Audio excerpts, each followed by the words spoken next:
Massive week of transfers from Manchester United. First of all, this official signing of Matheus Cunha. Then last night, David Ornstein, who's just brilliant when it comes to transfer news. Mr. Reliable, but Mr. Truth Bomb as well. There's no foreplay, no flirtation, no build-up. Just rocks up, drops an exclusive, and then disappears for another few days until he's got his next big exclusive. But last night he revealed that Bryan Mbeumo has chosen Manchester United ahead of Arsenal, Newcastle United and Spurs. Huge news. Now, it doesn't mean he's going to sign for Manchester United, but it feels very likely at this point.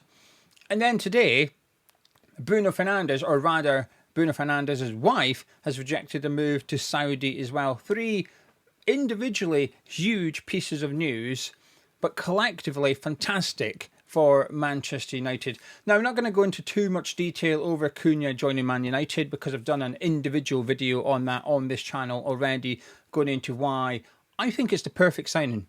I think he's the perfect signing for Man United whilst they still have Ruben Amorim, because he rocked up at Old Trafford. We know how he plays at Sporting. He's taken it with him. He's basically said, this is how I play. I'm going to put square pegs in round holes this season. The one that's just finished. Then in the this summer, we're going to address it. We're going to get rid of some of those players and we're going to bring in players that fit exactly what I want to do next season at Man United. That process has already begun. He's already started clearing out the decks. To be fair, he started it back in the January transfer window. Anthony left, Marcus Rashford left. Very recently, Garnacho's been told good luck finding a new club. He is being ruthless when it comes to getting players out of Old Trafford, and that's what's needed. But they're also being decisive and ambitious when it comes to bringing players in. Getting rid of players is half the battle. Getting the right ones in is even harder. And I think Cunha is a fantastic starting point. It's a huge, big tick for me as far as I'm concerned. But like I said, there is a video on the channel already that goes into much more detail, especially from a data perspective, as to why I think Cunha is perfect for Ruben Amorim. Then last night we discovered Mbeumo has chosen Man U over those other three Premier League clubs. It surprised me. I thought he'd go to Newcastle. I was quite convinced he would go to Newcastle United because I thought he was the right player for Newcastle, for the way that they play, for the way that Eddie Howe plays and what he demands of his team. I thought Mbeumo just ticks all the boxes. But I also thought Newcastle was the right club for Bryan Mbeumo. And do you know what? I still do. I still think Newcastle going to St James's Park would be the right thing for him. Champions League football, they've just won the Carabao Cup, and I think there's a vacancy in his position in the starting 11 at St James's Park. He's not taking the easy option here in Mbeumo. I think the easy option would be to go to Newcastle, to a side that's already successful today.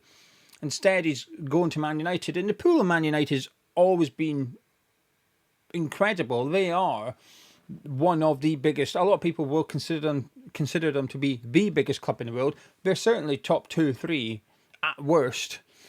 So they're always going to have that allure. And I think when you grow up, that a lot of people will pick Man United and their dream will be to play for Manchester United in the Premier League. Perhaps that is what's happening here, is just fulfilling that.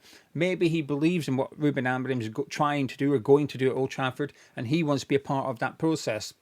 Whatever his reasons are, I'd imagine there will be footballing reasons. I'm sure the financial package will be appealing as well. But I'd suggest that he could get the wages that he's going to get at Man United elsewhere if he really wanted them. I think Arsenal would have been a incorrect move for them, given that they've got Saka. And I appreciate Mbeumo can play elsewhere across the front three, but why would you do that? Why would you not want to go play in your best position? And then Spurs, it feels a little bit... Man United are the same. They both feel a bit rocky, but the difference is, I think there's a manager at the end of his tenure at Spurs, whereas Ruben Amorim is the start. He's had last season. It's not been good. It's been a shambles, but it does feel like let's just draw a line under it and judge Amorim from here on in. And Mbeumo's apparently decided he wants to go there. I say apparently, I believe it. It's David Ornstein. I believe pretty much anything that comes out of his mouth. Very reliable. As for Bruno Fernandes, we need to word this correctly, because I don't think the news is that he is staying. I think the news is he's rejected a move to Saudi. It's two completely different things. The difficulty is, or should I say, the easy thing for Man United is that I can't see any other European club coming in and offering 100 million for Bruno Fernandes. I think Man United were in a win-win position there. As soon as that offer from Al-Hilal was made, 100 million. Either they get 100 million for someone who's 30 years old and they can use that to rebuild the team this summer, or they keep someone who was fantastic this season in a very underperforming team. I think it's fair to assume Bruno Fernandes will be a similar level next season for Manchester United, now with better suited players around him too. So that's why I think Man United were in a win-win position. If Bruno decided to stay, brilliant. If he decided to go for 100 million, also brilliant. So his wife has decided she doesn't want to go to Saudi, completely understandable. And I think that keeps Bruno at Old Trafford. And I think that's good news for Man U.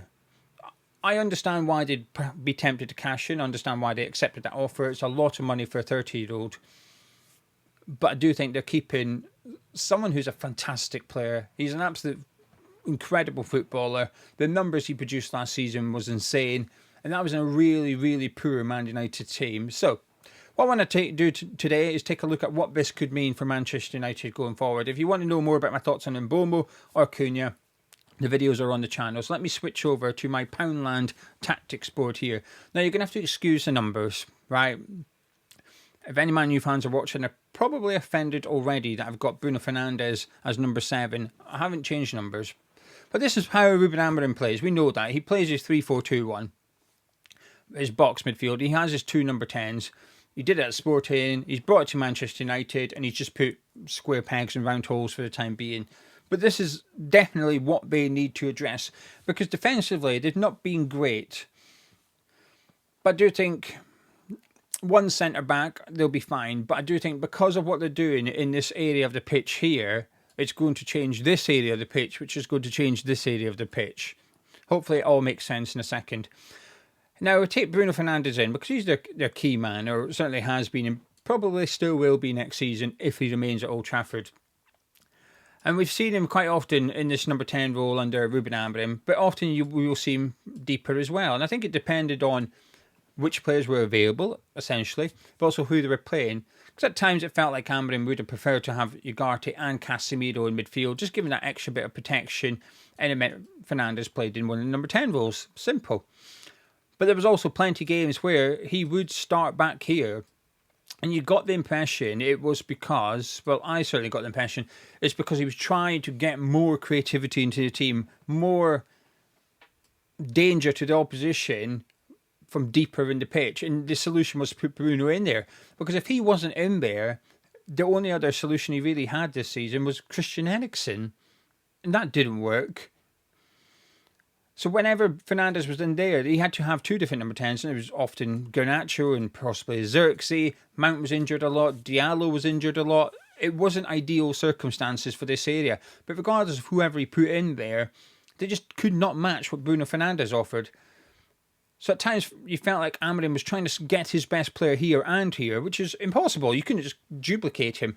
But when you took him out of the midfield, nobody could do what Fernandes did in midfield. There was no substitute for him. But when you took him out of this area of the pitch, there was no substitute for him. And I think Ruben Amorim really struggled to work out how to set his team up. But also I think the right wing-back role became crucial. Now, Dorgu locked that role down on the left as soon as he came in. But on the right, often you see Amad Diallo there. And then you sometimes see Mazraoui. Dalot, when he was fit, would often play there as well. And I think the right wing-back role is going to be one that's important to Manchester United next season. I think that's why these transfers, they just make sense, really, and how it's a bit of confirmation bias because they're sort of feeding into what I think or what I assume Ruben Amorim wishes to do in the main next season. Because there will be times where they are going to approach the game a bit more defensive than they would for the majority, but the majority of games when they're coming up against the likes of Crystal Palace, Brentford, Leeds, West Ham, they are going to approach it in similar fashion, and I think that will be where we see Fernandes deployed in this number 8 role, next to, I imagine, Ugarte. And this is where the 2 new signings come in terms of Matheus Cunha and potentially Bryan Mbeumo. They will become the number 10s in this formation with Bruno Fernandes playing behind them. Now, of course, that poses a question, well, who's going to be striker? And I don't think we know the answer to that yet. I assume they will buy number 9. Now, I do think Xerxes will benefit from playing with Mbeumo and Cunha. Højlund, he's just gone. His confidence is just completely evaporated. I still haven't given up on Højlund. Everything says he's not a good Premier League striker, everything. And I think Man United need to offload him, whether it's to sell him or just loan him, and hopefully he has a good season somewhere. So I don't think he's the answer next season. So I think they're going to have to buy the answer. And they've been linked to numerous different strikers, missed out on Liam Delap, it would have been a blow. It would have been, because it felt like a tap-in for Man U to try and sign Delap, but then Chelsea came in with a Champions League football. But if they do sign Mbeumo, which it's hard to see why not. Man United want him, Mbeumo wants to move, Brentford are willing to sell him. It feels like it's an easy deal to do. But this is how I think they'll line up. But what's important now is that it would allow Amad Diallo to play right wing back, which is what I've always felt Ruben Amorim wishes to do long term. Have him that side, have Dorgu over on the left.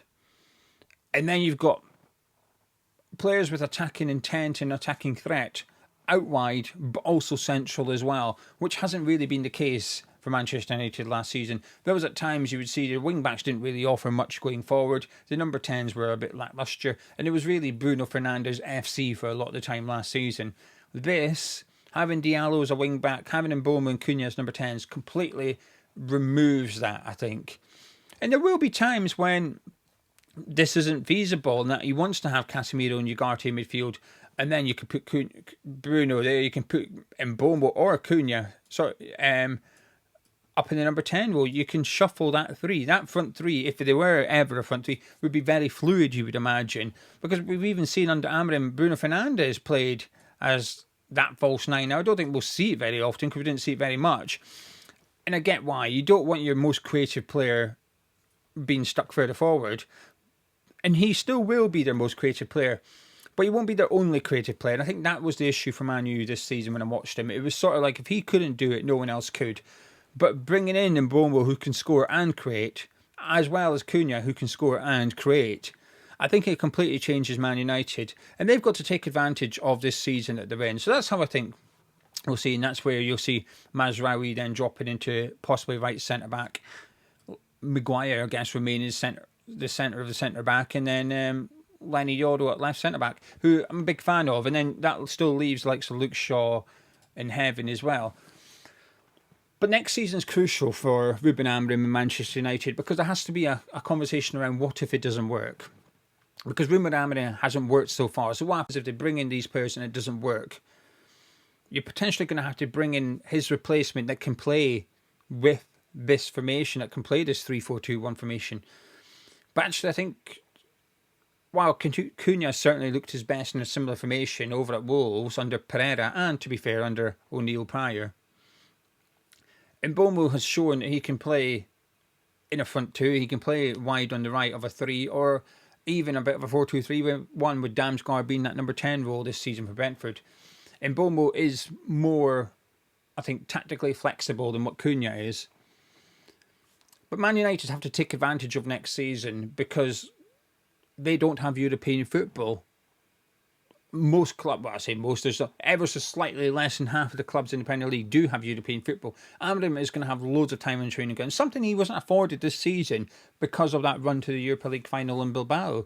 They still had European football this season. Next season, that's not the case. And it will hurt them short term not having European football, but actually, as Bryan Mbeumo is just showing, in the transfer market, it hasn't hurt them that much. Now, they can still go and get a top striker, which I believe they can.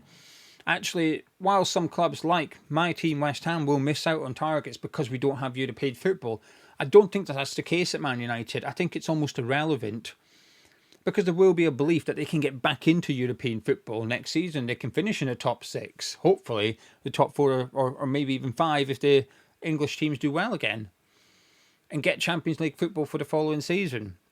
That's why they're joining Man United, because they've got belief that they can go on and become one of the best teams in English football. Whether or not that's the case remains to be seen. I don't think it will happen. I think there's too much to do, and I'm unconvinced by Amorim. But what I am convinced by is that Cunha is a fantastic striker in the Premier League, and Bryan Mbeumo is a fantastic winger/striker in the Premier League. I think together they are really good signings. And if Fernandes left, they would have 100 million. And what would have been interesting is to how would they replace Bruno? Would they go get another number 10? I don't think they would have. I think they would have focused in on a central midfielder that had that attacking side attached to his game as well. I don't think they'd get this player, but someone like Adam Wharton who could do those progressive passes from deeper. I think maybe that's who the type of player they would target. Maybe they go to Wolves again and look at someone like Gomez. But I think what this transfer business early doors so far from Man U, it feels obvious and simple, but I do think it's quite clever as well, and I think it's quite ambitious. And it does remind you of Fergie when they used to go get the best players outside it was the top four back then, weren't it? He used to go get the best players away from those title contending teams. And it worked. Because Man United have spent a lot of money in recent years, and the question has always been, well, can they do it in the Premier League? And the answer has often been no. Anthony, the perfect example. Gone to La Liga, he's smashing over there because it's La Liga. That question isn't here for Cunha, and it won't be here for Mbeumo. We know they can do it in the Premier League. The question is now, can Amorim get them to do it at Old Trafford? That's the question. It's got nothing to do with the league anymore. It's now down to the manager, to his tactics. And the club, because I think Man United is a big club, and I think some players struggle at that club because of that reason and thrive elsewhere. Cunha's certainly got the attitude and the arrogance, and it's not a bad thing. Arrogance isn't always a bad thing. I think he's got that bravado. I think this would be two good signings for Man United, and well, as a West Ham fan, I dislike it. But then, anyway, there you go. That's my thoughts. Bruno Fernandes possibly staying. Good news. Bryan Mbeumo possibly signing. Even better news. Matheus Cunha signed. Fantastic. Right, I'm off. If you've enjoyed my ramble about Manchester United and the potential signings, please do drop a like on the video before you disappear by clicking thumbs up. That would be much appreciated. Subscribing to Tartan. And if you want to check out my video all about Matheus Cunha or all about Bryan Mbeumo, they're on your screen now. Links are in the description and the pinned comments as well. And I shall catch up with you later in the week.